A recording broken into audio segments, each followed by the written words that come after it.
الله أكبر.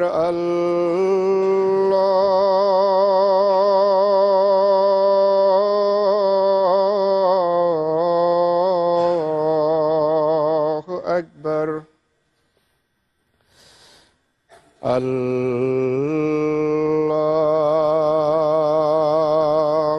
أكبر.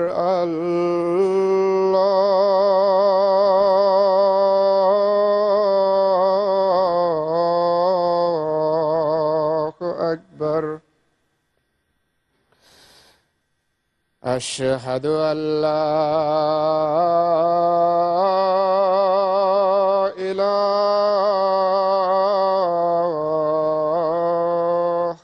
إلا الله. أشهد أن لا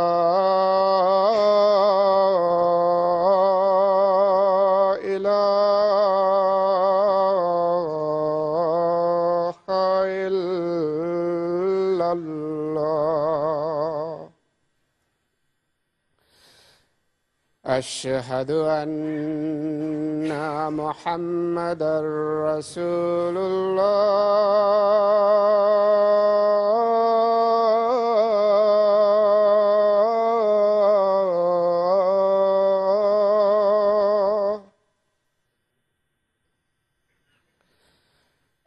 أشهد أن محمدًا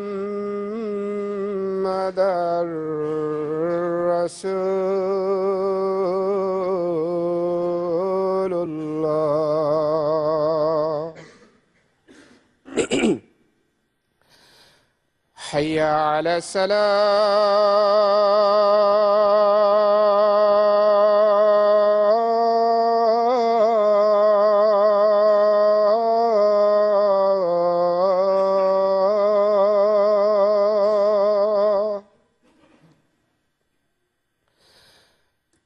حي على الصلاة.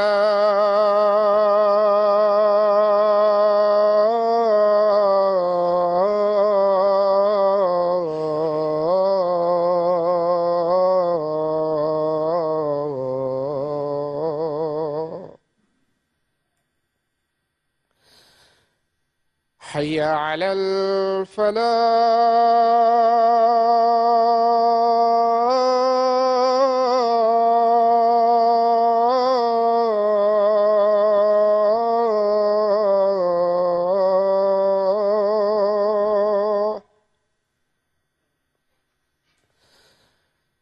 حي على الفلاح.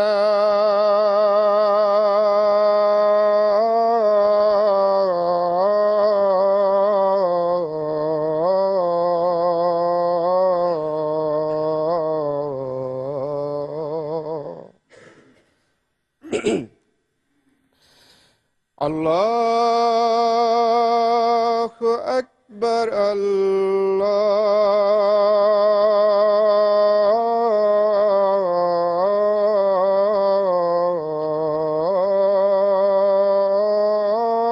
الله أكبر. لا إله إلا الله.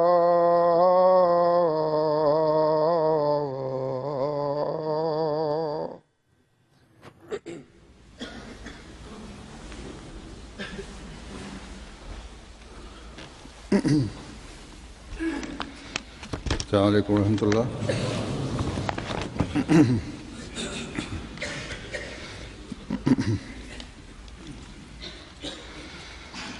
أشهد أن لا إله إلا الله وحده لا شريك له وأشهد أن محمدًا عبده ورسوله. أما بعد فأعوذ بالله من الشيطان الرجيم. بسم الله الرحمن الرحيم الحمد لله رب العالمين الرحمن الرحيم مالك يوم الدين إياك نعبد وإياك نستعين اهدنا الصراط المستقيم صراط الذين أنعمت عليهم غير المغضوب عليهم ولا الضالين.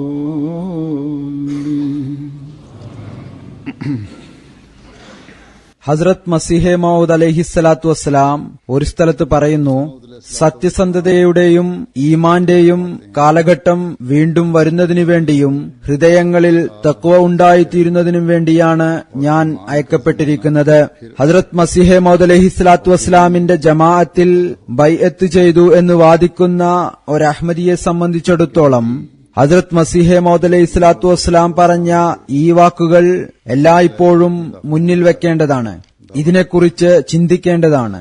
ഇതനുസരിച്ച് തങ്ങളുടെ ജീവിതം വാർത്തെടുക്കുവാൻ പരിശ്രമിക്കേണ്ടതാണ്. ഒരഹ്മദി ഇപ്രകാരം ചെയ്യുന്ന പക്ഷം മാത്രമേ അത് അദ്ദേഹത്തെ ബൈഅത്തിന്റെ ബാധ്യത നിറവേറ്റുന്നവനാക്കി തീർക്കുകയുള്ളൂ. അല്ലാത്ത പക്ഷം അത് കേവലം തങ്ങൾ അഹ്മദികളാണെന്ന ഒരു വാദം മാത്രമായിരിക്കും. മസീഹെ മൗദ് അലൈഹിസ്സലാത്തു വസ്സലാം കൊണ്ടുവരാൻ ആഗ്രഹിക്കുന്ന സത്യസന്ധതയും ഈമാനും അല്ലെങ്കിൽ ഏതൊന്നിനായാണോ അള്ളാഹു അദ്ദേഹത്തെ നിയോഗിച്ചയച്ചത്, ഏതൊന്നിലൂടെയാണോ ഹൃദയങ്ങളിൽ തഖ്വ ഉണ്ടായിത്തീരുന്നത്, അത് ഒരു പുതിയ കാര്യമല്ല.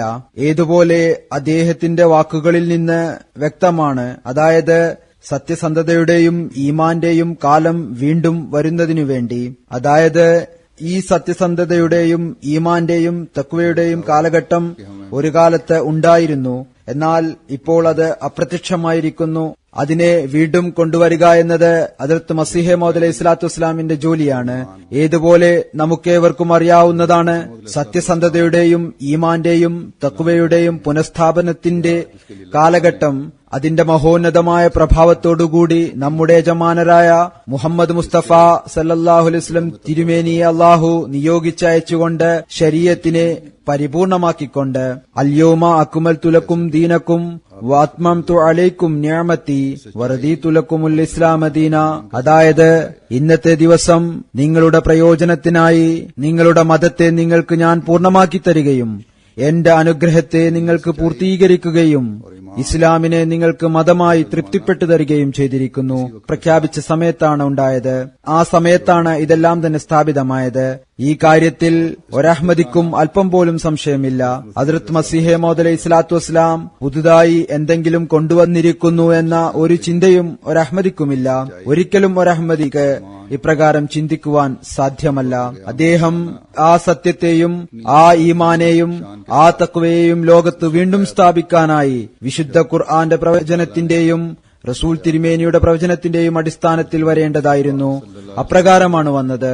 ഏതൊന്നാണോ റസൂൽ കരീം സല്ലല്ലാഹു അലൈഹി വസല്ലം തിരുമേനി സ്ഥാപിച്ചത്, ഏതൊന്നിൽ നിന്നാണോ മുസ്ലിങ്ങൾ തങ്ങളുടെ ദുഷ്കൃത ഫലം നിമിത്തം നിഷേധിക്കപ്പെട്ടവരായി തീർന്നത്, അതുകൊണ്ട് നാം അഹ്മദികൾ ഞങ്ങൾ ഹദ്റത്ത് മസീഹെ മൗദ് അലൈഹി സ്വലാത്തു വസ്സലാമിനെ അംഗീകരിച്ചിരിക്കുന്നു എന്ന് പറയുമ്പോൾ നാം ആ ഈമാൻ തങ്ങളിൽ ഉണ്ടാക്കിയെടുക്കുവാൻ പരിശ്രമിച്ചിട്ടുണ്ടോ എന്ന് നോക്കേണ്ടതാണ്. ഏതൊരു ഈമാന്റെ അധ്യാപനങ്ങളാണോ വിശുദ്ധ ഖുർആൻ നൽകിയിട്ടുള്ളത്, ഏതൊന്നാണോ സഹാബാക്കൾ തങ്ങളിൽ ഉണ്ടാക്കിയെടുത്തത്, നാം ആ സത്യസന്ധത നമ്മിൽ ഉണ്ടാക്കിയെടുക്കാൻ ശ്രമിച്ചിട്ടുണ്ടോ അല്ലെങ്കിൽ ശ്രമിക്കുന്നുണ്ടോ? ഏതൊന്നാണോ റസൂൽ കരീം സല്ലല്ലാഹു അലൈഹി വസല്ലം തിരുമേനിയുടെ കാലഘട്ടത്തിൽ മുഅ്മിനീങ്ങളുടെ ഒരു വലിയ വിഭാഗം തങ്ങളിൽ വിപ്ലവം സംജാതമാക്കിക്കൊണ്ട് ഉണ്ടാക്കിയെടുത്തത്, നാം നമ്മുടെ ഹൃദയങ്ങളിൽ ആ തഖ്വ ഉണ്ടാക്കിയെടുക്കുവാൻ പരിശ്രമിച്ചിട്ടുണ്ടോ? ഏതൊന്നാണോ നാം സഹാബ റിസ്വാനുല്ലാഹി അലൈഹിങ്ങളുടെ ചരിത്രത്തിൽ കേൾക്കുകയും വായിക്കുകയും ചെയ്യുന്നത്, ഹസ്രത്ത് മസീഹെ മൗദ് അലൈഹി സ്വലാത്തു വസ്സലാം തന്റെ കാലത്ത് തന്റെ സഹാബാക്കളുടെ ജീവിതത്തിൽ ഈ വിപ്ലവം സൃഷ്ടിക്കുകയുണ്ടായി. ഇതു സംബന്ധമായി ഞാൻ ഹസ്രത്ത് മസീഹെ മൗദ് അലൈഹി സ്വലാത്തു വസ്സലാമിന്റെ സഹാബാക്കളുടെ സംഭവങ്ങൾ വിവരിക്കുമ്പോൾ പറയാറുണ്ട്. ഹസ്രത്ത് മസീഹെ മൗദ് അലൈഹി സ്വലാത്തു വസ്സലാം എഴുതിയ ഈ വാചകം, അതായത് സത്യസന്ധതയുടെയും ഈമാന്റെയും കാലഘട്ടം വീണ്ടും വരുന്നതിനു വേണ്ടിയും ഹൃദയങ്ങളിൽ തഖ്വ ഉണ്ടാക്കുന്നതിനു വേണ്ടിയാണ് ഞാൻ അയക്കപ്പെട്ടിരിക്കുന്നത് എന്നത്, ഈ വാചകത്തിന്റെ ഏതാനും വരികൾക്ക് ശേഷം അവിടുന്ന് പറയുന്നു, ഈ പ്രവർത്തനങ്ങൾ തന്നെയാണ് എന്റെ അസ്തിത്വത്തിന്റെ പരമോന്നത ലക്ഷ്യം.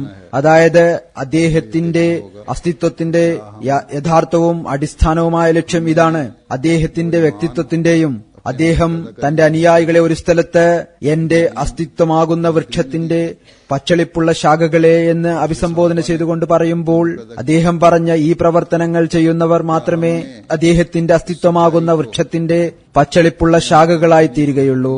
എന്തുകൊണ്ടെന്നാൽ അദ്ദേഹം തന്റെ അസ്തിത്വത്തിന്റെ അടിസ്ഥാന ലക്ഷ്യം ഇതാണ് നിശ്ചയിച്ചിരിക്കുന്നത്. ഒരു മധുരമുള്ള വൃക്ഷത്തിന്റെ ചില ശാഖകൾ വിഷമുള്ള പഴങ്ങൾ നൽകുക എന്നത് സംഭവ്യമല്ല. അല്ലെങ്കിൽ ഉണങ്ങിയ ശാഖകൾ ആ വൃക്ഷത്തിന്റെ ഭാഗമായി നിലകൊള്ളുക എന്നതും സംഭവ്യമല്ല. ഉണങ്ങിയ ശാഖകളെ അതിന്റെ ഉടമസ്ഥൻ അതിൽ നിലനിൽക്കാൻ അനുവദിക്കുകയില്ല, അതിനെ മുറിച്ചു മാറ്റുന്നു. അതുകൊണ്ട് വളരെയധികം ഭയക്കേണ്ട അവസരമാണ്.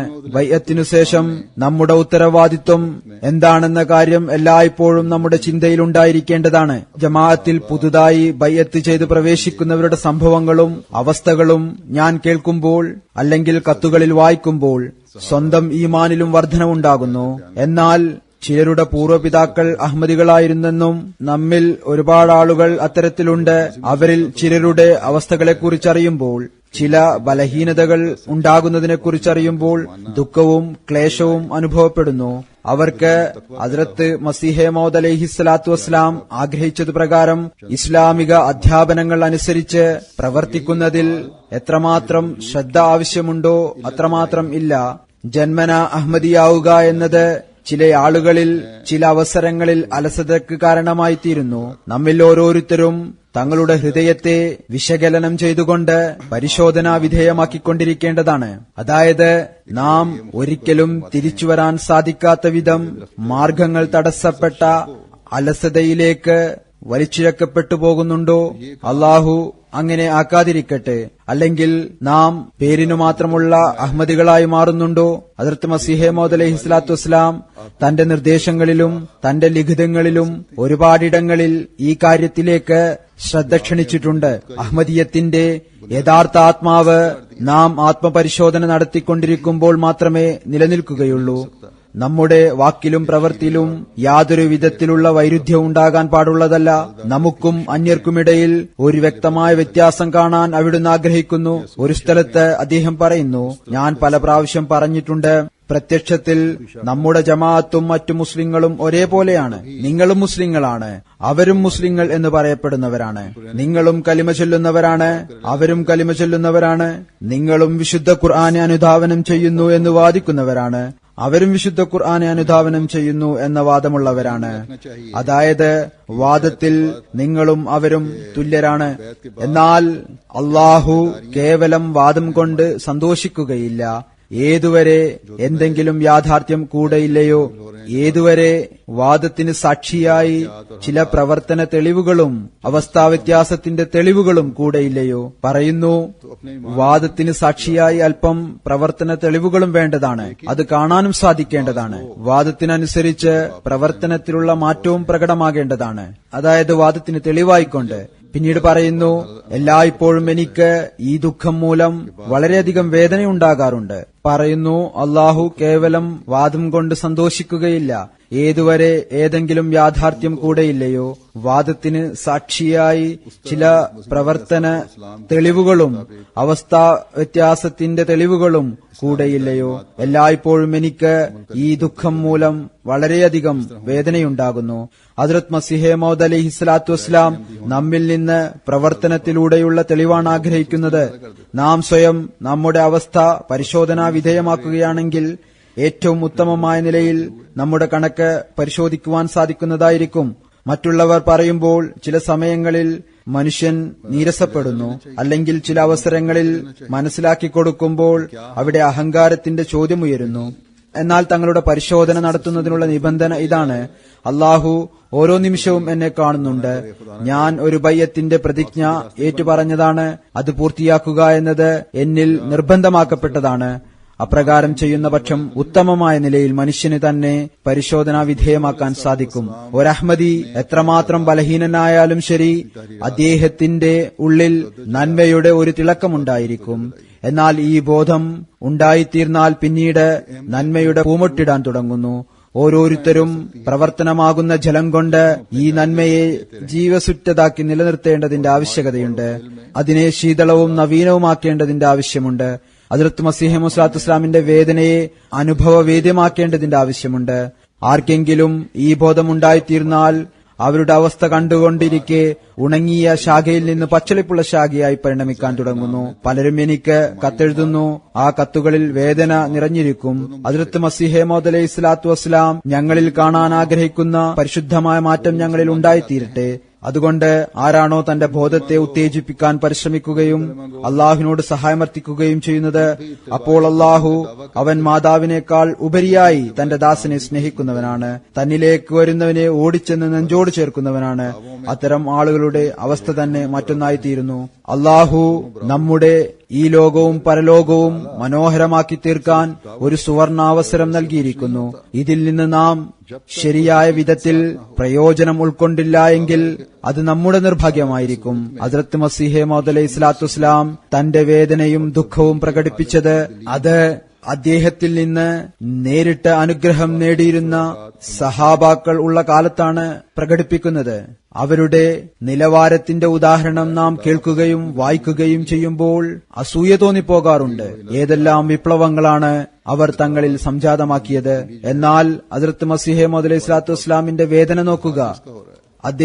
അദ്ദേഹത്തിന്റെ വിശ്വാസികളിൽ നിന്നും ആഗ്രഹിക്കുന്ന തഖ്വയുടെ നിലവാരം നോക്കുക. ആ സമയത്തും ചിലരുടെ അവസ്ഥ കണ്ടുകൊണ്ട് അവിടുന്ന് പറയുന്നു, എനിക്ക് ഈ ദുഃഖം മൂലം വളരെ വേദനയുണ്ടാകുന്നു. അപ്പോൾ നമ്മുടെ ബലഹീനത എത്രമാത്രം ദുഃഖമേൽപ്പിക്കുന്നതായിരിക്കും.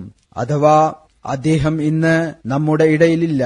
എന്നാൽ ഒരുപക്ഷെ നമ്മുടെ അവസ്ഥ അള്ളാഹു അദ്ദേഹത്തിന് കാണിച്ചു കൊടുക്കുമായിരിക്കും. ഏതെല്ലാം സഹാബാക്കളുടെ അല്ലെങ്കിൽ മഹത്തുക്കളുടെ അല്ലെങ്കിൽ അദ്ദേഹത്തിന്റെ പ്രിയപ്പെട്ടവരുടെ മക്കൾ അവരുടെ അവസ്ഥ ഇന്നെന്താണ്? അവർ ഹദ്റത്ത് മസീഹ് മൗഊദ് അലൈഹി സ്വലാത്തു വസ്സലാമിന്റെ കാലഘട്ടത്തിൽ മോശമായ പരിതസ്ഥിതിയിൽ നിന്നും രക്ഷപ്പെട്ട് അള്ളാഹുവിന്റെ പ്രീതി കരസ്ഥമാക്കുന്നതിനായി തങ്ങളുടെ ഭൗതികതയെ വെടിഞ്ഞുകൊണ്ട് മസീഹിന്റെ കോന്തല പിടിച്ചുകൊണ്ട് എല്ലായ്പ്പോഴും ദീനിനെ ദുനിയാവിനേക്കാൾ മുന്തിക്കുന്നതാണ് എന്ന പ്രതിജ്ഞയോടുകൂടി ജീവിതം കഴിച്ചുകൂട്ടി. അവരിൽ ചിലരുടെ മക്കളുടെ ദീനിയായ അവസ്ഥ ബലഹീനമായി പോയിരിക്കുന്നു. ചിലർക്കതിനെക്കുറിച്ച് യാതൊരു ചിന്തയുമില്ല. നമ്മുടെ അവസ്ഥ ശരിയായി തീരുന്നതിനായി നമ്മുടെ മഹത്തുക്കളുടെ ജീവിതാവസ്ഥ നമ്മുടെ മുമ്പിൽ ഒരു ലക്ഷ്യമുണ്ട്. അത് സ്വായത്തമാക്കണമെന്ന നീയത്തോടുകൂടി അവരുടെ ജീവിതത്തെ അയവിറക്കിക്കൊണ്ടിരിക്കേണ്ടതാണ്. അവരുടെ ജീവിതത്തിന്റെ വിവിധ വശങ്ങളെക്കുറിച്ച് ചിന്തിക്കേണ്ടതാണ്. അവർ ബയ്യത്ത് ചെയ്യുവാനുള്ള കാരണങ്ങൾ കണ്ടെത്തേണ്ടതാണ്. അപ്പോൾ മാത്രമേ നാം ഏതെങ്കിലും ലക്ഷ്യത്തിലേക്ക് അടുക്കുന്നവരായി തീരുകയുള്ളൂ. അവരുടെ ആഗ്രഹങ്ങൾ പൂർത്തിയാക്കുന്നവരായി തീരുകയുള്ളൂ. കുറച്ചു ദിവസങ്ങൾക്ക് മുമ്പ് നമ്മുടെ ഒരു പഴയ ആദരണീയനായ വ്യക്തി അബ്ദുൽ മോമിൻ ഖാൻ സാഹിബിന് അദ്ദേഹത്തെക്കുറിച്ച് അദ്ദേഹത്തിന്റെ മകൻ എന്നോട് പറയുകയുണ്ടായി. അദ്ദേഹം അലിഗഡ് യൂണിവേഴ്സിറ്റിയിൽ നിന്ന് കെമിസ്ട്രിയിൽ BSc എടുക്കുകയുണ്ടായി. ആ കാലഘട്ടത്തിൽ മുസ്ലിം ആൺകുട്ടികൾ സയൻസ് അപൂർവമായി മാത്രമേ പഠിച്ചിരുന്നുള്ളൂ. അതുകൊണ്ട് വൈസ് ചാൻസലർ അദ്ദേഹത്തോട് പറഞ്ഞു, ഈ വിഷയവും നല്ലതാണ്, ഉന്നത വിജയവും കരസ്ഥമാക്കിയിരിക്കുന്നു. അതുകൊണ്ട് ഞങ്ങൾ താങ്കൾക്ക് യൂണിവേഴ്സിറ്റിയിൽ ജോലി നൽകാം. അതോടൊപ്പം തന്നെ പഠനവും താങ്കൾക്ക് തുടരാം. അദ്ദേഹത്തിന്റെ പിതാവ് ഏതോ ഇംഗ്ലീഷുകാരൻ മുഖേന മറ്റൊരു ജോലിക്കായി ശുപാർശയും ചെയ്തിരുന്നു. ആ കാലഘട്ടത്തിൽ ഇംഗ്ലീഷുകാരുടെ ഭരണമായിരുന്നു ഇന്ത്യയിൽ ഉണ്ടായിരുന്നത്. അദ്ദേഹവും അദ്ദേഹത്തിന് ഏതോ ഒരു നല്ല ജോലി വാഗ്ദാനം ചെയ്തു. പിന്നീട് അദ്ദേഹത്തിന് ഈയൊരു അഭിപ്രായം ലഭിച്ചു, താങ്കൾ ബുദ്ധിമാനാണ്, അതുകൊണ്ട് ഇന്ത്യൻ സിവിൽ സർവീസ് പരീക്ഷ എഴുതി അതിൽ ചേരുക. ഖാൻ സാഹിബ് ആ കാലഘട്ടത്തിൽ കാദിയാനിൽ വന്നിരിക്കുകയായിരുന്നു. അതിൽ ഖലീഫത്തുൽ മസീഹ് സാനിയുടെ കാലഘട്ടമായിരുന്നു. എല്ലാ കാര്യങ്ങളും ഹുസൂറിനോട് പറഞ്ഞു. കൂടെ പറഞ്ഞു, ഹുസൂർ, ഞാൻ ഭൗതികതയിൽ വിഹരിക്കുവാൻ ആഗ്രഹിക്കുന്നില്ല. എനിക്കഥവാ കാദിയാനിൽ താമസിച്ചുകൊണ്ട് കാദിയാനിലെ തെരുവുകൾ അടിച്ചുവാരേണ്ട ജോലി ലഭിച്ചാലും ഞാൻ അതിന് ഈ എല്ലാ ശ്രേഷ്ഠമായ ജോലിയേക്കാളും പ്രാധാന്യം നൽകുന്നതായിരിക്കും. ഇത്തരത്തിലുള്ള മഹാത്മാക്കളാണ് ഉണ്ടായിരുന്നത്. അവർ സഹാബാക്കളിൽ നിന്ന് അനുഗ്രഹം നേടിയവരായിരുന്നു. പിന്നീട് അദ്ദേഹത്തെ സ്കൂളിൽ സയൻസിന്റെ ടീച്ചറായി നിയമിക്കുകയുണ്ടായി. പിന്നീട് നാസിർ ബൈത്തുൽ മാലായി. ആദ്യം തന്നെ നാസിർ ബൈത്തുൽ മാലായിരുന്നു എന്ന് തോന്നുന്നു. എന്നിരുന്നാലും പഴയ മഹാത്മാക്കൾ, പ്രത്യേകിച്ച് ഹസ്രത്ത് മസീഹ് മൗഊദ് അലൈഹി സ്വലാത്തു വസ്സലാമിന്റെ സഹാബാക്കൾ നന്മയിൽ മുന്നിട്ട് നിൽക്കുന്നവരായിരുന്നു. എന്നാൽ ഏതാനും ചിലരുടെ ബലഹീനമായ അവസ്ഥ പോലും ഹസ്രത്ത് മസീഹ് മൗഊദ് അലൈഹി സ്വലാത്തു വസ്സലാം കാണാനിടയായപ്പോൾ പറയുന്നു, നമ്മുടെ ഹൃദയത്തിന് വളരെയധികം ദുഃഖമേൽക്കുന്നു. നാം നമ്മുടെ അവസ്ഥയിലേക്ക് ദൃഷ്ടി പതിപ്പിക്കേണ്ടത് വളരെ ആവശ്യമാണ്. നാം ഏതൊരു മഹത്തുക്കളുടെ മക്കളാണെന്ന് ഓർക്കുകയാണെങ്കിൽ, നമ്മുടെ പൂർവികർ അഹ്മദിയത്ത് സ്വീകരിച്ചതിനു ശേഷം എന്ത് പരിശുദ്ധമായ മാറ്റമാണ് ഉണ്ടാക്കിയെടുത്തിട്ടുള്ളത് എന്ന് ശ്രദ്ധിക്കുകയാണെങ്കിൽ, ഈ കാര്യത്തെക്കുറിച്ച് നാം ചിന്തിക്കുകയാണെങ്കിൽ, നാം നമ്മുടെ പൂർവികരുടെ പേരിന് കോട്ടം വരുത്തുകയില്ല എന്ന് പ്രതിജ്ഞ ചെയ്യുകയാണെങ്കിൽ, ഈ സ്വയം പരിഷ്കരണത്തിലുള്ള മാർഗം ഇത് കൂടുതൽ ഉന്നതമായ രീതിയിൽ നമ്മുടെ തഖ്വയുടെ നിലവാരം ഉയർത്തുന്നതായിരിക്കും. ഇത് നമ്മെ നന്മ പ്രവർത്തിക്കുന്നതിലേക്ക് കൂടുതൽ പ്രോത്സാഹനം നൽകും. ജീവനുള്ള സമുദായത്തിന്റെ അടയാളവും ഇതുതന്നെയാണ്. കാരണം പഴയവരും തങ്ങളുടെ അവസ്ഥയെ മരിക്കാൻ അനുവദിക്കുന്നില്ല. ഏറ്റവും ഉത്തമമായത് അന്വേഷിച്ചുകൊണ്ടിരിക്കുന്നു. തങ്ങളുടെ നിലവാരം കൂടുതൽ ഉന്നതമാക്കി മുന്നോട്ടു പോകുന്നു. അതോടൊപ്പം പുതുതായി വരുന്നവരും ഒരു പുതിയ ആത്മാവോടുകൂടി ജമാഅത്തിൽ പ്രവേശിക്കുന്നു. അങ്ങനെ പഴയവരുടെ ഉന്നത നിലവാരം കാണുമ്പോൾ കൂടുതൽ അവർക്ക് മത്സരിക്കുവാനുള്ള മനോഭാവം ഉണ്ടായിത്തീരുന്നു. അങ്ങനെ സാമുദായികമായ നന്മയുടെ നിലവാരം സ്വമേധയാ ഉയർന്നു പോകുന്നു. നാം ഹദ്റത്ത് മസീഹ് മൗഊദ് അലൈഹി സ്വലാത്തു വസ്സലാമിനെ വിശ്വസിച്ചുകൊണ്ട് നമ്മുടെ അവസ്ഥയെയും മാറ്റുന്നതാണ്, ലോകത്തും ഒരു വിപ്ലവം സംജാതമാക്കുന്നതാണ് എന്ന് വാദിക്കുമ്പോൾ അതിനായി സ്ഥിരമായ ആത്മപരിശോധന നടത്തേണ്ടതായിട്ടുണ്ട്. സ്വയം ആത്മപരിശോധന നടത്തിയാൽ മാത്രം പോരാ, തങ്ങളുടെ ഭാര്യാമക്കളുടെ അവസ്ഥയും പരിശോധനാ വിധേയമാക്കേണ്ടതായി വരും. ഹദ്റത്ത് മസീഹ് മൗഊദ് അലൈഹി സ്വലാത്തു വസ്സലാം എഴുതിയിരിക്കുന്നു, ഭാര്യ തന്റെ ഭർത്താവിന്റെ അവസ്ഥകളുടെയും വാക്കുകളുടെയും പ്രവൃത്തിയുടെയും രഹസ്യത്തെക്കുറിച്ച് ഏറ്റവും നന്നായി അറിയുന്നവളായിരിക്കും. പുരുഷൻ ശരിയാണെങ്കിൽ സ്ത്രീയും ശരിയായിരിക്കും. അല്ലെങ്കിൽ അവൾ അയാൾക്ക് അയാളുടെ യഥാർത്ഥ മുഖം കാണിച്ചു കൊടുക്കും. എന്റെ പരിഷ്കരണത്തിന് എന്തിന് പരിശ്രമിക്കുന്നു? ആദ്യം സ്വയം തന്റെ അവസ്ഥ അല്പം മാറ്റിയെടുക്കുക എന്ന് പറയും. അതുകൊണ്ട് സ്ത്രീകളുടെ പരിഷ്കരണത്തിനായി പുരുഷന്മാർ തങ്ങളുടെ അവസ്ഥയിൽ പരിശുദ്ധമായ മാറ്റം ഉണ്ടാക്കിയെടുക്കേണ്ടത് നിർബന്ധമാണ്.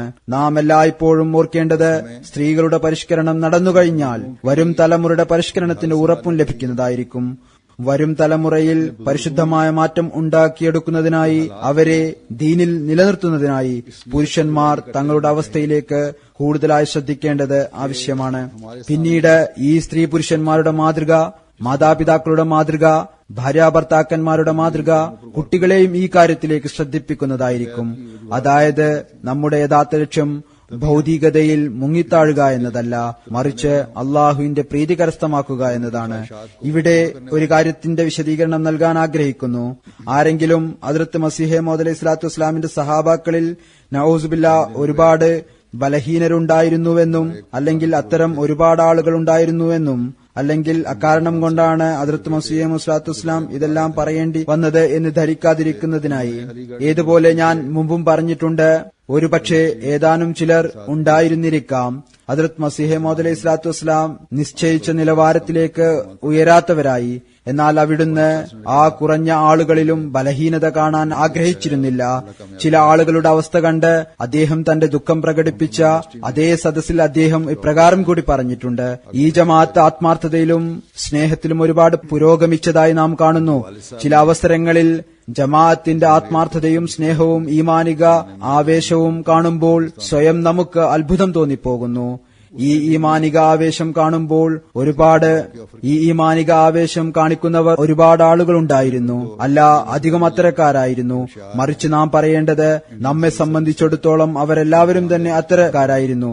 എന്നാൽ നബി തന്റെ ജമാഅത്തിന്റെ ഉന്നത നിലവാരം കാണാൻ ആഗ്രഹിക്കുന്നു. നാം ഏതൊരു കാലഘട്ടത്തിലൂടെയാണോ കടന്നുപോയിക്കൊണ്ടിരിക്കുന്നത്, അതിൽ അള്ളാഹുവിന്റെ ഒരുപാട് പ്രവചനങ്ങൾ പൂർത്തിയാകേണ്ടതുണ്ട്. ഇത് ഹദ്റത്ത് മസീഹ് മൗഊദ് അലൈഹി സ്വലാത്തു വസ്സലാമിന്റെ കാലഘട്ടം തന്നെയാണ്. അദ്ദേഹത്തോട് അള്ളാഹു ചെയ്ത വാഗ്ദാനങ്ങൾ അധികവും പൂർത്തിയാകാൻ പോവുകയാണ്. അഥവാ നാം ഈ വാഗ്ദാനങ്ങൾ നമ്മുടെ ജീവിതത്തിൽ എത്രയും പെട്ടെന്ന് പൂർത്തിയായി കാണാൻ ആഗ്രഹിക്കുന്നുണ്ട് എങ്കിൽ നാം നമ്മുടെ സത്യസന്ധതയിലും ഈമാനിലും തഖ്വയുടെ നിലവാരത്തിലും ദൃഷ്ടി പതിപ്പിക്കേണ്ടതായിട്ടുണ്ട്. നാം അള്ളാഹുവിൽ നിന്ന് അവൻ നമുക്ക് ജമാഅത്തിന്റെ പുരോഗതി കാണിച്ചു തരണം എന്നാഗ്രഹിക്കുമ്പോൾ നാം അവന്റെ പ്രീതി കരസ്ഥമാക്കുവാൻ പരിശ്രമിക്കുകയും ചെയ്യേണ്ടതായി വരും. ഈ കാലഘട്ടത്തിലും ആത്മാർത്ഥതയിലും കൂറിലും മുന്നിട്ടു നിൽക്കുന്ന ഒരുപാട് ആളുകളുണ്ട് എന്നുകൂടി പറയാൻ ഞാൻ ആഗ്രഹിക്കുകയാണ്. അവർ വരുന്ന തലമുറയിലും ഈ ആത്മാവ് സൃഷ്ടിച്ചുകൊണ്ടിരിക്കുന്നു. ഞാൻ ഒരിക്കൽ പാകിസ്ഥാനിലെ അഹമ്മദികളെ സംബന്ധിച്ച് വ്യാകുലപ്പെട്ടിരുന്നു. ലാഹോറിലെ സംഭവത്തിനു ശേഷം ഖുദ്ദാം അല്ലെങ്കിൽ സഫേ ദോമിലെ അൻസാറുകൾ ജമാഅത്തി കെട്ടിടങ്ങളിലും മസ്ജിദുകളിലും ഡ്യൂട്ടി ചെയ്യുമ്പോൾ അവരിൽ ചിലരെക്കുറിച്ച് അറിയാൻ കഴിഞ്ഞു. ഒരു നീണ്ട സമയം ഡ്യൂട്ടി ചെയ്യുന്നത് മൂലം അവർക്ക് ക്ഷീണം അനുഭവപ്പെടുന്നു, അല്ലെങ്കിൽ താൽപര്യം കുറഞ്ഞു പോകുന്നു. അതുകൊണ്ട് ഈ കാര്യത്തിലേക്ക് ശ്രദ്ധിക്കേണ്ടതായിട്ടുണ്ട്. അല്ലെങ്കിൽ നിസാം മറ്റൊരു മാർഗത്തിലൂടെ ഇതിനെക്കുറിച്ച് ചിന്തിക്കേണ്ടതാണ്. സദർ ഖുദ്ദാമുൽ അഹമ്മദിയ പാകിസ്ഥാൻ ഈ കാര്യം തന്റെ ഖാദിമീങ്ങളിലേക്ക് എത്തിച്ചപ്പോൾ എനിക്ക് പാകിസ്ഥാനിലെ ഖുദ്ദാമിൽ നിന്ന് ആത്മാർത്ഥതയും കൂറും നിറഞ്ഞു തുളുമ്പുന്ന ഒരുപാട് കത്തുകൾ ലഭിച്ചു. ഞങ്ങൾ ഞങ്ങളുടെ പ്രതിജ്ഞ ഒരിക്കൽ കൂടി പുതുക്കുന്നു. ഞങ്ങൾ മുമ്പും ക്ഷീണിതരായിരുന്നില്ല. ഇനി ഭാവിയിലും ജമാഅത്തിന്റെ ഡ്യൂട്ടി ഒരു ഭാരമാണെന്ന ചിന്ത ഞങ്ങൾക്കുണ്ടാവുകയില്ല. താങ്കൾ വ്യാകുലപ്പെടാതിരിക്കുക. ഇതുപോലെ സ്ത്രീകളുടെ കത്തുകളും വന്നു. ഞങ്ങളുടെ ഭർത്താവ്, സഹോദരൻ, മകൻ അവർ അവരുടെ ജോലി കഴിഞ്ഞ് വന്ന ഉടനെ തന്നെ ജമാഅത്തിന്റെ ഡ്യൂട്ടിക്കായി പുറപ്പെടുന്നു. ഞങ്ങൾ വളരെ സന്തോഷത്തോടെ അവരെ യാത്ര അയക്കുന്നു. ഞങ്ങൾക്ക് അല്ലാഹുവിന്റെ അനുഗ്രഹം കൊണ്ട് ഒറ്റയ്ക്കിരിക്കുന്നതുകൊണ്ട് യാതൊരു ഭയവുമില്ല.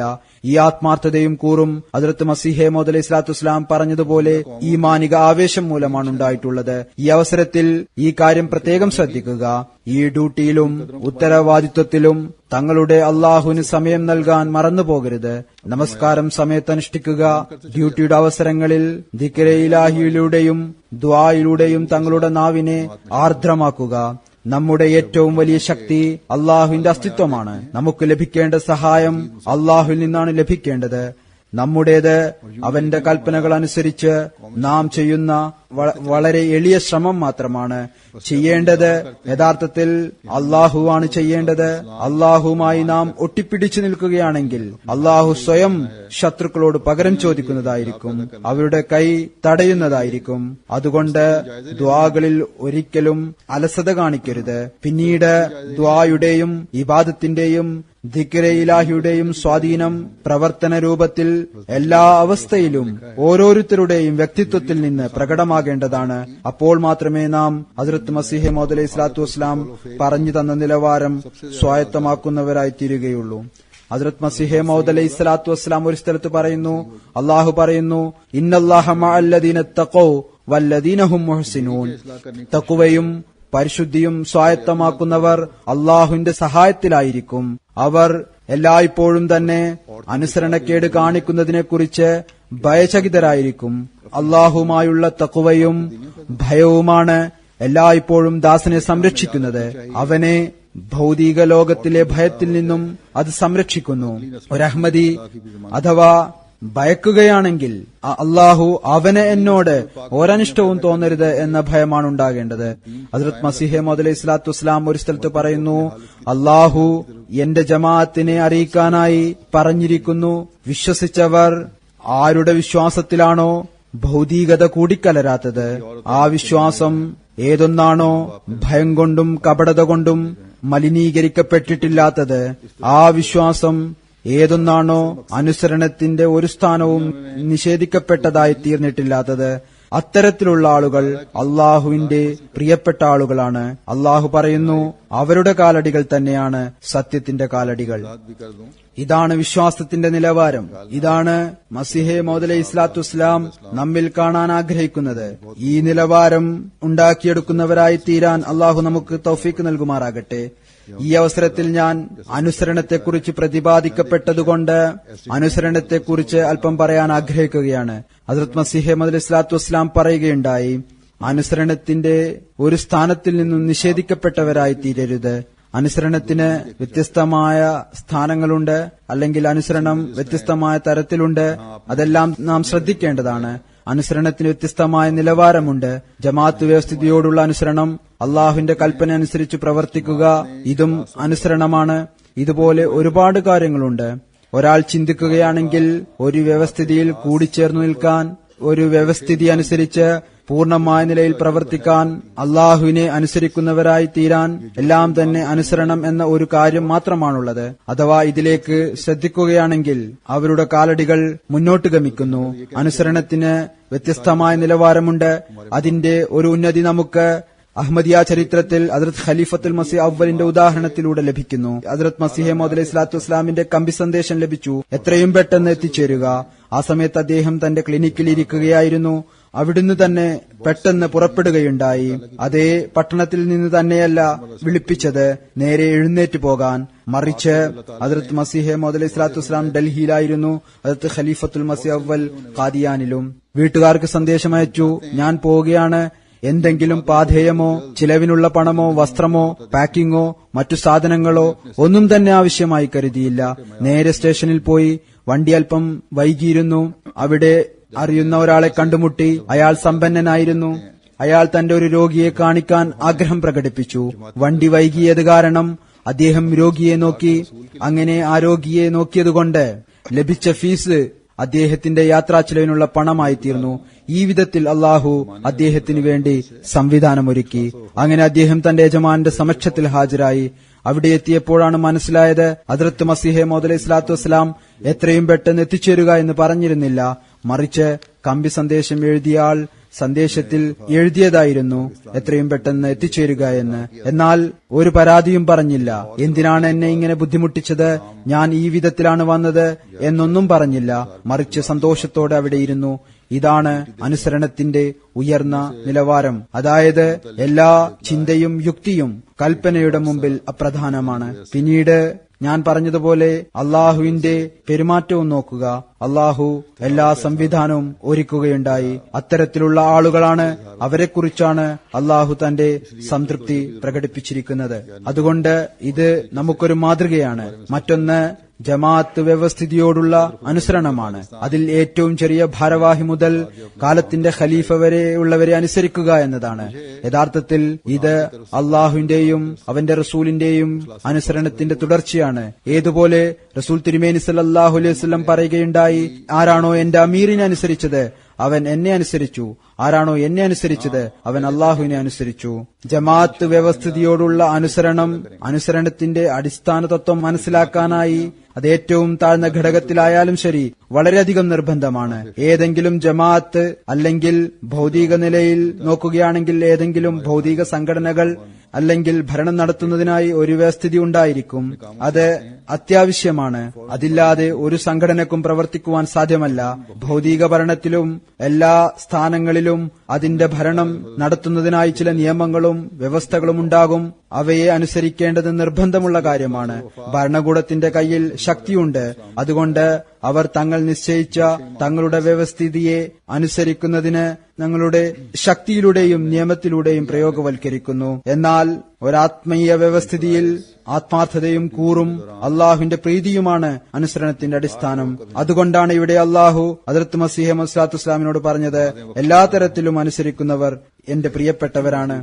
ജമാഅത്ത് വ്യവസ്ഥിതിയുടെ ഏറ്റവും താഴ്ന്ന സ്ഥാനം മുതൽ ഉയർന്ന സ്ഥാനം വരെ ആരാണോ നിസാമിനെ അനുസരിക്കുന്നത് അവർ അള്ളാഹുവിന്റെ പ്രീതി കരസ്ഥമാക്കുന്നതിന് വേണ്ടിയാണ് അനുസരിക്കുന്നത്. അള്ളാഹു അഹ്മദിയ ജമാഅത്തിനോട് ഖിലാഫത്തിന്റെ വാഗ്ദാനം ചെയ്തിട്ടുണ്ട്.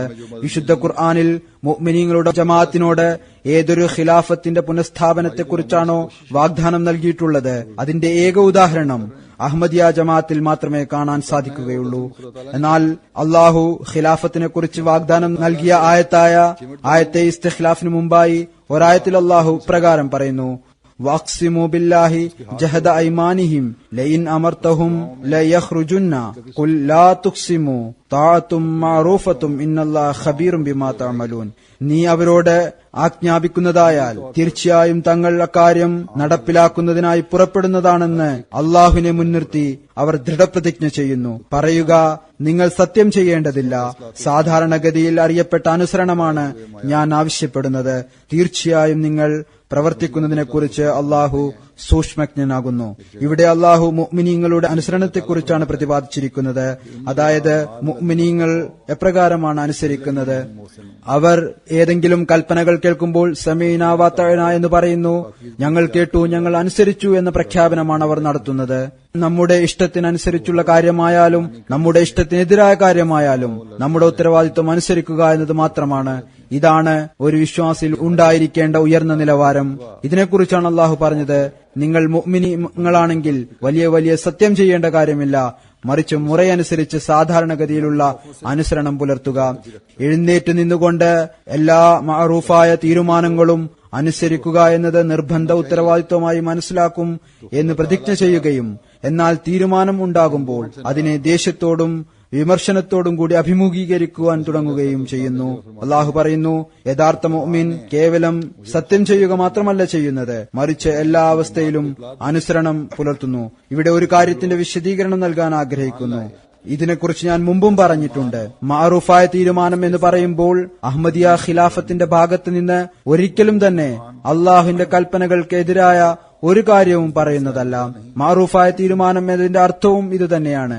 അതായത് ശരീഅത്ത് അനുസരിച്ചുള്ള എല്ലാ കാര്യത്തെയും പൂർണ്ണമായും അനുസരിക്കുന്നതായിരിക്കും. ഖിലാഫത്തിന്റെ പരമ്പര ഖിലാഫത്ത് അല മിൻഹാജുൻ നുബുവത്താണ് എന്ന ദൃഢവിശ്വാസത്തിലാണ് ഓരോ അഹമ്മദിയും നിലകൊള്ളുന്നത് എങ്കിൽ ഖിലാഫത്തിന്റെ കാലഘട്ടത്തിൽ ശരീഅത്തിന് വിരുദ്ധമായ യാതൊരു കൽപ്പനയും ഉണ്ടാകുന്നതല്ല എന്ന ദൃഢവിശ്വാസവും ഉണ്ടായിരിക്കേണ്ടതാണ്. അതേപോലെ തന്നെ ജമാഅത്ത് വ്യവസ്ഥിതിയും അഥവാ അത് ഖിലാഫത്ത് വ്യവസ്ഥിതിയുടെ കീഴിലാണ് പ്രവർത്തിക്കുന്നത് എങ്കിൽ ഒരിക്കലും തന്നെ ശരീഅത്തിന് വിരുദ്ധമായ കൽപ്പനകൾ നൽകുന്നതല്ല.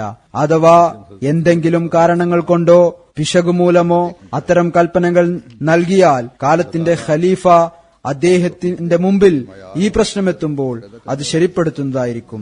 ഖിലാഫത്തിന്റെ ഭദ്രതയ്ക്കു വേണ്ടി ഒരഹ്മദി ദുആ ചെയ്യുമ്പോൾ തനിക്കായി ഞാൻ അനുസരണത്തിന്റെ ഉന്നത നിലവാരം സ്ഥാപിക്കുന്നവനായി തീരട്ടെ എന്നുകൂടി ദുആ ചെയ്യുക. അള്ളാഹുവിന്റെ പ്രിയപ്പെട്ടവരായി തീരുന്നതിനു വേണ്ടി, ഖിലാഫത്തിന്റെ അനുഗ്രഹവുമായി ബന്ധപ്പെട്ടു നിൽക്കുന്നതിനു വേണ്ടി ഏതൊരു നേർമാർഗത്തിലാണോ നിലനിർത്തിയിരിക്കുന്നത് അത് അള്ളാഹു ഒരിക്കലും നിഷേധിക്കാതിരിക്കുന്നതിനായി ചില അവസരങ്ങളിൽ ചില ആളുകൾ തങ്ങളുടെ വ്യക്തിപരമായ താൽപര്യം മുന്നിൽ കണ്ടുകൊണ്ട് ജമാഅത്ത് വ്യവസ്ഥിതിയിൽ വിശ്വാസക്കുറവ് പ്രകടിപ്പിക്കുന്നു. അങ്ങനെ 1400 വർഷങ്ങൾക്ക് ശേഷം അള്ളാഹു നൽകിയിരിക്കുന്ന അനുഗ്രഹം നിഷേധിക്കപ്പെടുന്നവരായി തീരുന്നു. ഉദാഹരണമായി ചില അവസരങ്ങളിൽ കസാസംബന്ധമായ പ്രശ്നങ്ങളിൽ ചില നിയമപരമായ നിർബന്ധിതാവസ്ഥ കാരണം യഥാർത്ഥത്തിൽ ഇത് ജമാഅത്തിന്റെ അകത്തു തന്നെയുള്ള ഒരു വ്യവസ്ഥിതിയാണ്. ജമാഅത്തിന്റെ ഈ വ്യവസ്ഥിതി യഥാർത്ഥത്തിൽ ഒരു മൂന്നാം വ്യവസ്ഥിതിയുടേതാണ്. അതനുസരിച്ച് ഈ മൂന്നാം വ്യവസ്ഥിതിയുടെ തീരുമാനം സന്തോഷത്തോടെ അംഗീകരിക്കുന്നതായിരിക്കുമെന്നും ഇതിൽ യാതൊരുവിധ പരാതിയും ഉണ്ടായിരിക്കുകയില്ല എന്നും ഈ വ്യവസ്ഥിതിയിൽ ഞാൻ സ്വയം തന്റെ പ്രശ്നം കൊണ്ടുപോവുകയാണെന്ന് എഴുതി വാങ്ങുമ്പോൾ ഇപ്പോൾ പുതിയ രീതിയിൽ എഴുതി വാങ്ങാൻ തുടങ്ങിയിരിക്കുന്നു. ചില ആളുകൾ തീരുമാനം തങ്ങൾക്ക് എതിരായിരിക്കുമെന്ന് ഉദ്ദേശിച്ചുകൊണ്ട് എഴുതി നൽകുവാൻ വിസമ്മതിക്കുന്നു. അത്തരം ആളുകൾക്ക് തുടക്കം മുതൽ തന്നെ നല്ല ഉദ്ദേശമായിരിക്കുകയില്ല ഉണ്ടായിരിക്കുക. പ്രശ്നം കൂടുതൽ താമസിപ്പിക്കുവാനാണ് അവർ ആഗ്രഹിക്കുന്നത്. ഇവിടെ അല്പം താമസിപ്പിക്കാം, പിന്നീട് ഇവിടെ തീരുമാനമായില്ല എങ്കിൽ ഗവൺമെന്റിന്റെ കോടതിയിൽ പോകാം. എന്നിരുന്നാലും ഇവർ ഭൗതികമായ കോടതിയിൽ പോവുകയും അവിടെ അവരുടെ ഇഷ്ടത്തിനെതിരായ തീരുമാനം ഉണ്ടാവുകയും ചെയ്താൽ പിന്നീട് വീണ്ടും ഖസായിൽ തിരിച്ചു വരാൻ ശ്രമിക്കുന്നു. എന്നാൽ ജമാഅത്ത് അത്തരം ആളുകളുടെ പ്രശ്നം പിന്നീട് എടുക്കുന്നതല്ല. എന്തുകൊണ്ടെന്നാൽ അവർ ആദ്യം തന്നെ അനുസരണത്തിൽ നിന്ന് പുറത്തുപോയി. അവർ ജമാഅത്ത് വ്യവസ്ഥിതിയെ വിശ്വസിച്ചില്ല. അതിന്റെ ഫലം പ്രകടവുമാണ്. അള്ളാഹു അതുതന്നെയാണ് പറയുന്നതും. അഥവാ അനുസരണത്തിൽ നിന്ന് പുറത്തുപോയി എങ്കിൽ അവർ എനിക്ക് ഇഷ്ടപ്പെട്ടവരല്ല. മനുഷ്യൻ അള്ളാഹുവിന്റെ വെറുപ്പിന് പാത്രമായി തീർന്നാൽ അയാൾ പ്രത്യക്ഷത്തിൽ ജമാഅത്തിന്റെ മെമ്പർ എന്ന് പറഞ്ഞാലും ശരി, അതായത് യഥാർത്ഥത്തിൽ ജമാഅത്തിന്റെ ആ അനുഗ്രഹം സ്വായത്തമാക്കാൻ സാധ്യമല്ല. ഏതൊന്നാണോ അള്ളാഹു ജമാഅത്ത് അംഗങ്ങൾക്ക് ജമാഅത്തിന്റെ ബർക്കത്തിലൂടെ എത്തിക്കുന്നത്, പ്രത്യക്ഷത്തിൽ ചെറിയ ചെറിയ കാര്യങ്ങളായിരിക്കും ഇത്. എന്നാൽ വ്യക്തിപരമായ അഹന്ത നിമിത്തവും ഊഹങ്ങൾ നിമിത്തവും അള്ളാഹുവിന്റെ അനുഗ്രഹങ്ങൾ നിഷേധിക്കപ്പെട്ടവരായി മാറുന്നു. ഓരോ അഹമ്മദിയും അള്ളാഹുവിന്റെ ഇഷ്ടഭാജനമായി തീരാൻ പരിശ്രമിക്കേണ്ടതാണ്. ഇതിലാണ് നമ്മുടെയും നമ്മുടെ തലമുറകളുടെയും ജീവിതം നിലകൊള്ളുന്നത്.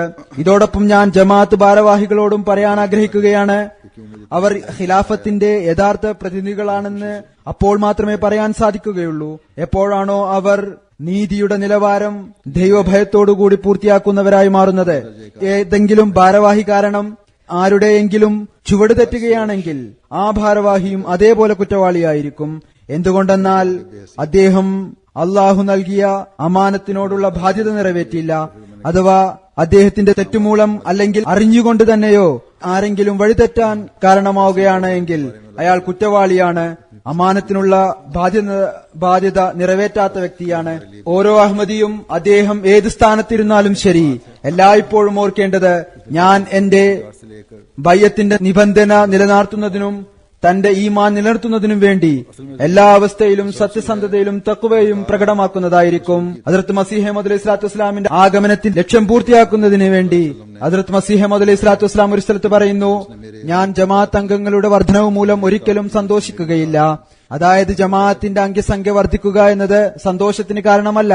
യഥാർത്ഥ ജമാഅത്തിന്റെ അർത്ഥം കൈകളിൽ കൈവച്ചുകൊണ്ട് ബയ്യത്ത് ചെയ്തു എന്നതല്ല, മറിച്ച് യഥാർത്ഥത്തിൽ ജമാഅത്ത് എന്ന് പറയുവാൻ അപ്പോൾ മാത്രമേ സാധിക്കുകയുള്ളൂ എപ്പോഴാണോ ബയ്യത്തിന്റെ യാഥാർത്ഥ്യത്തിൽ അവർ നിലനിൽക്കുന്നവരായിത്തീരുന്ന സത്യസന്ധമായ നിലയിൽ അവരിൽ ഒരു പരിശുദ്ധ മാറ്റം ഉണ്ടായിത്തീരുമ്പോൾ, അവരുടെ ജീവിതം പാപത്തിൽ നിന്നും നികൃഷ്ട കർമ്മങ്ങളിൽ നിന്നും പരിപൂർണമായി മുക്തമാകുമ്പോൾ, ശരീരേച്ഛകളിൽ നിന്നും ശൈത്താന്റെ പിടിയിൽ നിന്നും മോചിതരായി അള്ളാഹുവിന്റെ പ്രീതിയിൽ ലയിക്കുമ്പോൾ, അള്ളാഹുവിനോടുള്ള കടമകൾ, സൃഷ്ടികളോടുള്ള കടമകൾ എന്നിവ ഹൃദയവിശാലതയോടുകൂടി പൂർണ്ണമായ നിലയിൽ പൂർത്തിയാക്കുമ്പോൾ, ദീനിനു വേണ്ടിയും ദീനിന്റെ പ്രചാരണത്തിനും വേണ്ടി അവരിൽ ഒരു വ്യാകുലത ഉണ്ടായിത്തീരുമ്പോൾ, തങ്ങളുടെ ആഗ്രഹങ്ങളെയും അഭിലാഷങ്ങളെയും പൂർണ്ണമായും ഇല്ലാതാക്കി അള്ളാഹുവിന്റേതായി തീരുമ്പോൾ മാത്രമേ അവർ ജമാഅത്ത് എന്ന് പറയുവാൻ സാധിക്കുകയുള്ളൂ. അള്ളാഹുവിനെ ഭയന്നുകൊണ്ട് അള്ളാഹുവിന്റെ ഇംഗിതങ്ങൾക്കെതിരായി കാര്യങ്ങൾ ഉപേക്ഷിക്കുന്നവനാണ് യഥാർത്ഥത്തിൽ മുത്തഖി. നഫ്സിനെയും നഫ്സിന്റെ ആഗ്രഹങ്ങളെയും ലോകത്തെയും ലോകത്തിലെ സകലതും അള്ളാഹുവിനെതിരിൽ പാഴ്വസ്തുക്കളാണെന്ന് മനസ്സിലാക്കുന്നവൻ. അള്ളാഹു നമുക്കേവർക്കും ഹദ്റത്ത് മസീഹ് മൗഊദ് അലൈഹി സ്വലാത്തു വസ്സലാമിന്റെ ആഗ്രഹങ്ങൾ അനുസരിച്ച് നമ്മുടെ ജീവിതം കഴിച്ചുകൂട്ടുവാനുള്ള തൗഫീക്ക് നൽകുമാറാകട്ടെ. നമ്മുടെ ജീവിതം കഴിച്ചുകൂട്ടുവാനുള്ള തൗഫീക്ക് നൽകുമാറാകട്ടെ. നമ്മുടെ ജീവിതം കഴിച്ചുകൂട്ടുവാനുള്ള തൗഫീക്ക് നൽകുമാറാകട്ടെ. നമ്മുടെ ജീവിതം കഴിച്ചുകൂട്ടുവാനുള്ള തൗഫീക്ക് നൽകുമാറാകട്ടെ. നമ്മുടെ ജീവിതം जो निज़ाम की इताअत करते हैं वो खुदा ताला की रज़ा के हसूल के लिए करते हैं। अल्लाह ताला ने जमात अहमदिया से जो खिलाफत का वादा फरमाया है और कुरान करीम में मोमिनीन की जमात से जिस खिलाफत के जारी रहने का वादा फरमाया है, उसकी वाहिद मिसाल इस वक्त जमात अहमदिया में। लेकिन इस आयत से पहले जो आयत इख्तिलाफ कहलाती है, इसमें अल्लाह ताला ने वादा फरमाया है खिलाफत का। इस आयत से पहली आयतों में अल्लाह ताला एक जगह यह भी फरमाता है कि अक़समू बिल्लाहि जहदा ऐमानिहिम लाइन अमरतहुम ला यखरुजुन कुल ला तुक़सिमू ताअतुम मारूफ़ा इन्नल्लाह ख़बीरुम बिमा तामलून। और उन्होंने अल्लाह की पुख्ता कस्में खाईं कि अगर तू उन्हें हुक्म दे तो वो ज़रूर निकल खड़े होंगे। तो कह दे कि कस्में ना खाओ, दस्तूर के मुताबिक इताअत करो, यकीनन अल्लाह जो तुम करते हो उससे हमेशा बाखबर रहता है। और यहाँ अल्लाह ताला ने मोमिनों वाली इताअत की तरफ तवज्जो दिलाई है कि मोमिन किस तरह इताअत करते हैं। क्योंकि जब वो कोई हुक्म सुनते हैं तो वह समेना व अताअना कहते हैं, इसी का ऐलान करते हैं कि हमने सुना और हमने इताअत की। हमारी मर्जी के खिलाफ जब बात हो या हमारी मुवाफिक बात हो, हमारा फ़र्ज़ इताअत करना है।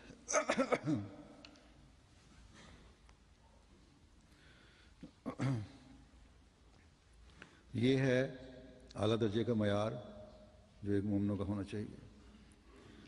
और ये अल्लाह ताला ने फरमाया है, अगर तुम मोमिन हो तो बड़ी बड़ी कस्में खाने की ज़रूरत नहीं है, सिर्फ इताअत दर मारूफ करो, जो दस्तूर के मुताबिक इताअत है वो करो। खड़े होकर अगर हम ये तो कर रहे हों कि जो भी मारूफ फैसला फरमाएंगे उसकी पाबंदी करनी ज़रूरी समझेंगे, लेकिन जब फैसले हों तो इस पर लैतुल से काम लें। बस अल्लाह ताला फरमाता है कि हकीकी मोमिन वो है जो सिर्फ कस्में नहीं खाता बल्कि हर हालत में इताअत का इजहार करता है। यहाँ एक बात की वजाहत कर दूँ, पहले भी बता चुका हूँ कि यहाँ ताअत दर मारूफ है और मारूफ फैसले की बातें की जाती हैं, तो تو خلافت احمدیہ کی طرف سے کبھی خلاف حکام الہی کوئی بات نہیں کی جاتی، اور معروف فیصلے کا مطلب یہی ہے کہ شریعت کے مطابق جو بھی باتیں ہوں گی اس کی پابندی کی جائے گی۔ اگر اس یقین پر ہر احمدی قائم ہے کہ خلافت کا سلسلہ خلافت لا منہاج نبوت ہے، تو اس یقین پر بھی قائم ہونا ہوگا کہ کوئی غیر شرعی حکم خلافت کی طرف سے ہمیں نہیں مل سکتا۔ اسی طرح سے نظام جماعت بھی ہے، جب خلافت کے نظام کے تحت کام کر رہا ہے تو کوئی غیر شرعی حکم نہیں دے گا وہ، اور اگر دے گا کسی وجہ سے یا غلطی سے کوئی ایسا حکم آ جاتا ہے تو خلیفہ وقت اس کی درستی کر دے گا جب اس تک وہ معاملہ پہنچتا ہے۔ بس جب خلافت کے استحکام کے لیے ایک احمدی دعا کرتا ہے تو ساتھ ہی اپنے لیے بھی دعا کرے کہ اطاعت کا اعلیٰ ترین معیار میں قائم کرنے والا بنوں، تاکہ اللہ تعالیٰ کا پسندیدہ رہوں اور خلافت کے انعام سے جڑا رہوں، جس ہدایت پر قائم ہو گیا ہوں اس سے خدا تعالیٰ کبھی محروم نہ رکھے۔ بس بعض دفعہ بعض لوگ اپنے ذاتی مفادات کی وجہ سے نظام جماعت پر بد اعتمادی کا اظہار بھی کر جاتے ہیں اور اس انعام سے محروم ہو جاتے ہیں جو اللہ تعالیٰ نے اب 1400 سال بعد عطا فرمایا ہے۔ مثلاً بعض دفعہ قضائی معاملات میں مثلاً بعض قانونی مجبوریوں کی وجہ سے اور قضائی نظام میں جو حقیقتاً جماعت کے اندر تو ایک نظام ہے جس کی حقیقت ثالثی نظام کی ہے، اس میں جب تحریر مانگی جاتی ہے کہ اس ثالثی اور قضائی فیصلے پر کو میں خوشی سے ماننے کو تیار ہوں اور کوئی اعتراض نہیں ہوگا، اور اس نظام میں خود جا رہا ہوں اپنی خوشی سے اپنے معاملے کو لے کر، تو جب یہ تحریر مانگی جاتی ہے اور اب نئے سرے سے کچھ تحریر لکھوائی جانے لگی ہے تو بعض لوگ انکار کر دیتے ہیں، یہ بزنی کرتے ہوئے کہ ہمارے جو فیصلے ہیں وہ ہمارے خلاف ہوں گے، اس لیے ہم تحریر نہیں دیں گے۔ تو ایسے لوگوں کی شروع سے ہی نیت نیک نہیں ہوتی، صرف ایک لمبا لٹکانا چاہتے ہیں کہ چلو یہاں سے کچھ عرصہ ٹالو کسی معاملے کو، اس کے بعد یہاں نہیں فیصلہ ہوگا تو حکومت کی عدالتوں میں لے جائیں گے۔ بہرحال اور پھر جب یہ لوگ یہاں سے انکار کر کے دنیاوی عدالتوں میں جاتے ہیں اور وہاں مرضی کے خلاف جو فیصلے ہو جاتے ہیں تو پھر قضا میں آنے کی کوشش کرتے ہیں، تو ایسے لوگوں کے معاملات پھر جماعت نہیں لیتی، کیونکہ وہ پہلی دفعہ ہی اطاعت سے باہر نکل گئے ہیں، انہوں نے اعتماد نہیں کیا نظام جماعت پہ، اور نتیجہ ظاہر ہے کہ اللہ تعالیٰ فرماتا ہے، تو اللہ تعالیٰ بھی یہی فرماتا ہے کہ وہ اطاعت سے باہر ہیں اور پھر میرے ناپسندیدہ ہیں۔ اور جب انسان اللہ تعالیٰ کا ناپسندیدہ ہو جائے، چاہے وہ ظاہر میں جماعت کا ممبر بھی کہلاتا ہو، حقیقتاً وہ جماعت کے اس فیض سے فیض نہیں پا سکتا جو خدا تعالیٰ افراد جماعت کو جماعت کی برکت سے پہنچاتا ہے۔ بس بظاہر چھوٹی چھوٹی باتیں ہوتی ہیں، لیکن ذاتی اناؤں اور بدظنیوں کی وجہ سے اللہ تعالیٰ کے فضلوں سے محروم کر دیتی ہیں۔ بس ہر احمدی کو کوشش کرنی چاہیے کہ خدا تعالیٰ کا پسندیدہ بننے کی کوشش کرے کہ اسی میں ہماری اور ہماری نسلوں کی بقا ہے۔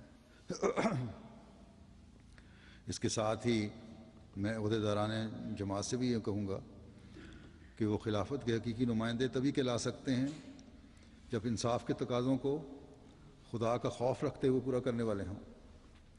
کسی بھی عہدیدار کی وجہ سے کسی کو بھی ٹھوکر لگتی ہے تو وہ عہدیدار بھی اس کا اسی طرح قصوروار ہے، کیونکہ اس نے خدا تعالیٰ کی دی ہوئی امانت کا حق ادا نہیں کیا۔ اگر اس کی غلطی کی وجہ سے ٹھوکر لگ رہی ہے اور جان بوجھ کر کہیں ایسی صورت پیدا ہوئی ہے تو بہرحال وہ قصوروار ہے اور امانت کا حق ادا نہ کرنے والا ہے. بس ہر احمدی کو چاہیے کہ وہ کسی بھی مقام پر ہو ہمیشہ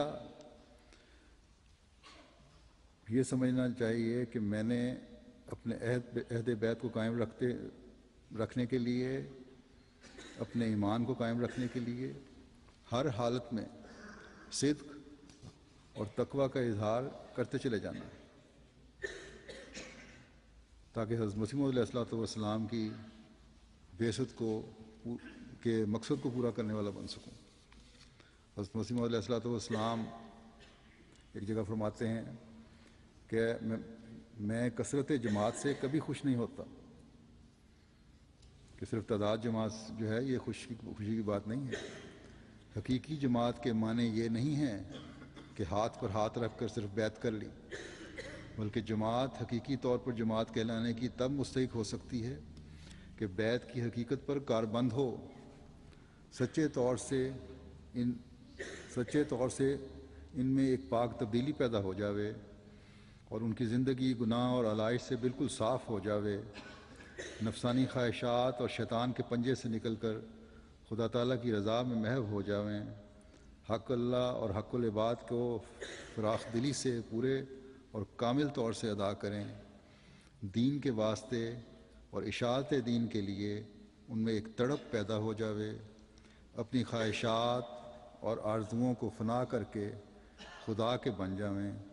فرمایا کہ متقی وہی ہیں کہ خدا تعالیٰ سے ڈر کر ایسی باتوں کو ترک کر دیتے ہیں جو منشاء الہی کے خلاف ہیں، نفس اور خواہشات نفسانی کو اور دنیا ما فیہا کو اللہ تعالیٰ کے مقابلے میں ہیچ سمجھیں.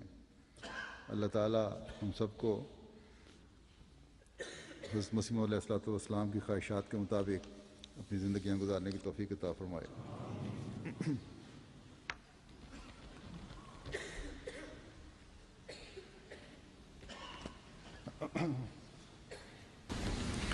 الحمد للہ نحمده ونستعینه ونستغفره ونؤمن به ونتوکل علیہ ونعوذ باللہ من شرور انفسنا ومن سیئات اعمالنا من يهده الله فلا مضل له ومن يضلل فلا هادي له ونشهد أن لا إله إلا الله ونشهد أن محمدا عبده ورسوله.